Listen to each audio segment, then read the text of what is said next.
পনিরটা মশলার সাথে 2-3 মিনিট কষে নেবার পর দিয়ে দিচ্ছি আমি নারকেলের দুধ।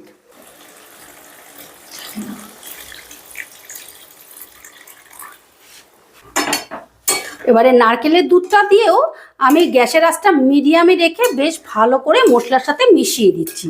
মিশিয়ে দিয়ে এটা মোটামুটি মিডিয়াম আঁচে 5 মিনিটের মতন বয়েল করে নেব। 5 মিনিট বাদে ঢাকাটা তুলে নিলাম।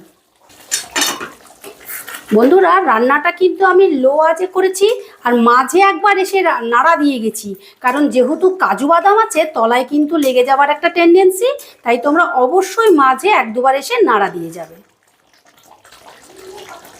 দেখো তোমাদেরকে দেখাচ্ছি, গ্রেভিটা এই রকম গাঢ় রেখেছি, আর এরকম গাঢ় থাকলেই কিন্তু খেতে ভালো লাগবে। তোমরা রুটি, লুচি, পরোটা, নান, লাচ্ছা পরোটা যা দিয়ে খাও না কেন, ফ্রাইড রাইস, পোলাও দিয়েও তো ভালো লাগবে, কিন্তু রাতের বেলায় কিন্তু এই আইটেমটা জাস্ট জমে যাবে। তাই একবার হলেও তোমরা এটা ট্রাই করো, তাহলে বুঝতে পারবে যে রান্নাটা কত টেস্টি ছিল। আচ্ছা, এবারে আমি গ্যাসটা অফ করে দিলাম।